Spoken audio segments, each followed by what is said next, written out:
Relatiivilauseet on suomeksi siis joka ja mikä sivulauseita. Nyt mietitään, että mikä on se relatiivipronomiini eli joka mikä sana saksaksi. Relatiivipronomiinit muistuttavat määräisiä artikkeleita. Siellä on yksi ainoa poikkeus eli monikon datiivi, mutta sekin on aika looginen niin kuin kohta huomataan. Nominatiivissa kaikki on tietysti ihan selkeitä ja helppoja. Der, das, die. Akkusatiivissa tapahtuu yksi ainoa muutos ja se on der-sanoilla. Niistähän tulee tietysti den.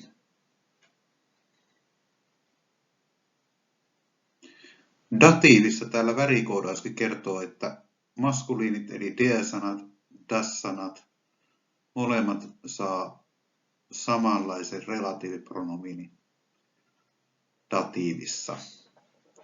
Ja sehän on den totta kai molemmissa. Feminiinissä oli der. Ja monikko on nyt se ainoa poikkeus, eli sinne tulee tuo denen. Mutta tämäkin on sillä tavalla looginen, että kun siellä datiivissa normaalistikin on den plus n perään, niin on tavallaan täälläkin. Eli tänne loppuun tulee vielä n.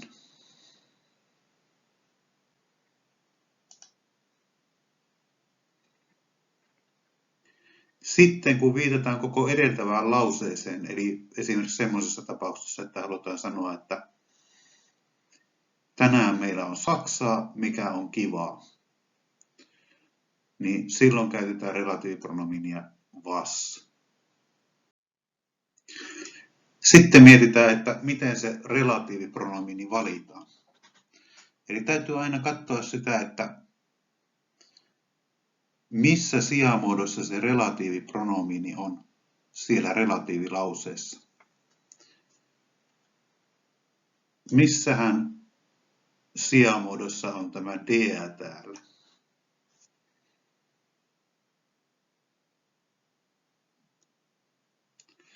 Se on nominatiivi, eli se on siellä tekijä.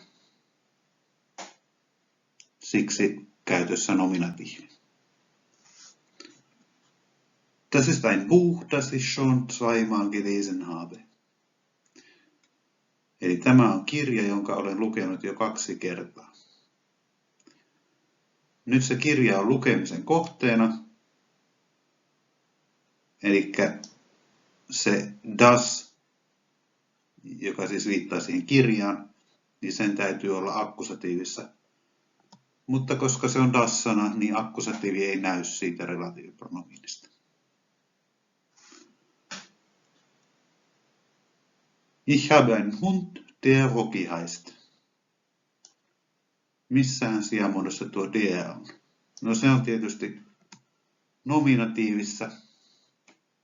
Mutta sitten jos verrataan tuohon alempaan lauseeseen, Rocky ist ein Hund, den alle lieben. Niin siellähän se koira on nyt rakastamisen kohteena, mikä tarkoittaa sitä, että tarvitaan akkusatiivia. Ja kun se on der-sana, niin relatiivipronomiinina on akkusatiivissa den.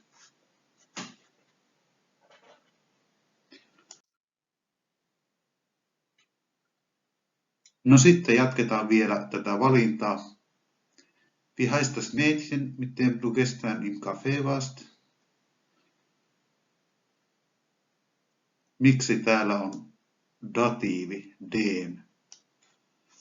No siksi tietysti, koska siellä on mit-prepositio, eli sen kanssa tarvitaan aina datiivia.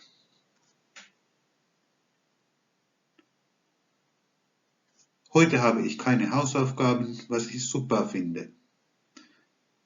Eli täällä nyt tämä was viittaa koko edellä olevaan lauseeseen. Ja silloin käytetään relatiivipronomiinina sanaa was.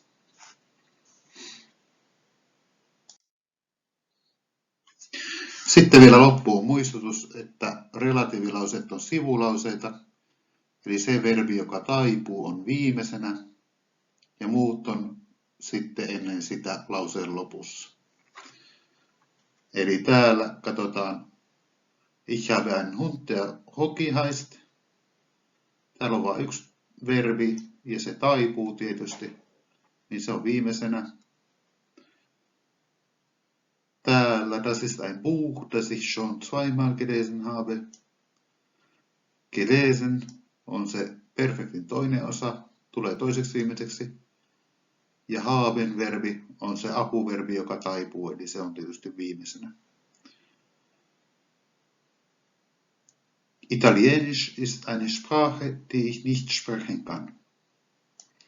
Sprechen, tämä on se verbi, jota tuo apuverbi können auttaa. Niin kuin huomataan, können on täällä taipunut, joten se täytyy olla viimeisenä lauseessa.